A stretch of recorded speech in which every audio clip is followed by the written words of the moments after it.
নমস্কার, রান্নাবাটি কিলি চ্যানেলে আমার সকল বন্ধুদের জানাই অনেক অনেক স্বাগত। আজ দেখাবো সর্ষে দিয়ে খয়রা মাছের রেসিপি। এর জন্য আমি এখানে মাছ ভাজা বসিয়ে দিয়েছি সর্ষের তেলে, আর কিছু মাছ নুন হলুদ মাখিয়ে রেখেছি। মশলার মধ্যে নিয়ে নিয়েছি 2 চামচ সর্ষে, সাদা সর্ষে, আর 6টার মতো কাঁচা লঙ্কা। আপনারা চাইলে সাদা সর্ষের জায়গায় কালো সর্ষেও নিতে পারেন, আবার 2 রকম সর্ষে মিশিয়েও করতে পারেন। মাছগুলো একটু কড়া করে ভেজে নিতে হবে, যেহেতু এই মাছে কাঁটা বেশি, তাই জন্য একটু কড়া করে মাছগুলো ভেজে নেব।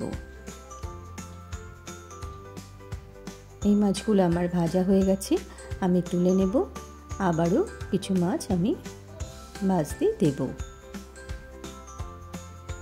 এইভাবে 3 বারে আমি মাছগুলো সব ভেজে নেব।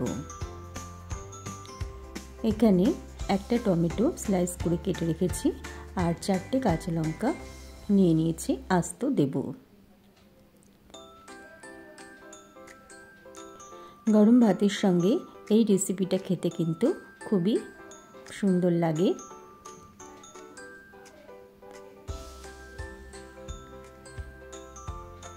মাছগুলো আমার সব ভাজা হয়ে গেছে। ওই তেলের মধ্যে আর একটু সর্ষের তেল দিয়ে দিলাম। দিয়ে এবারে ফোড়নও দেব 5 ফোড়ন। এখানে কালো জিরেও ফোড়ন দেওয়া যায়, তবে 5 ফোড়ন দিলে কিন্তু টেস্টটা বেশি ভালো হয়। এবারে আমি বেটে রাখা মশলাটা দিয়ে দিলাম। এবার একটু কষিয়ে নেব। এখানে পরিমাণ মতো হলুদ আর স্বাদ মতো নুন দিয়ে দেব।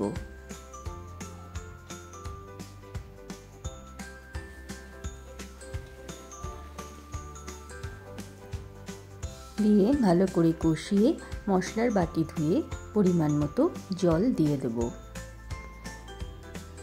খুব বেশি ঝোলও হবে না, আবার একদম শুকনো হবে না, এই জন্য সেই বুঝে জলটা দিতে হবে।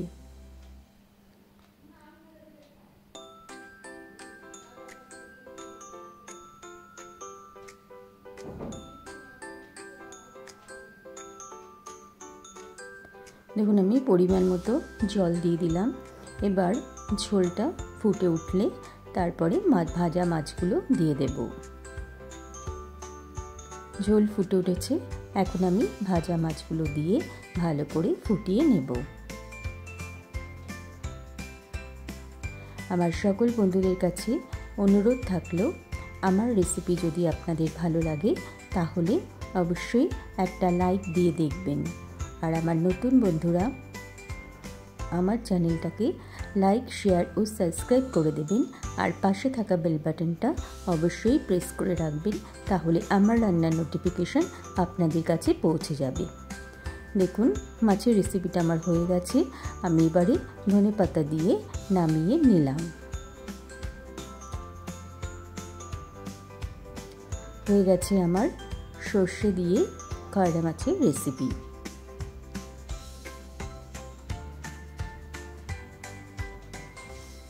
সবাই ভালো থাকবেন, সুস্থ থাকবেন। আবার দেখা হবে নতুন একটা রেসিপির সাথে। নমস্কার।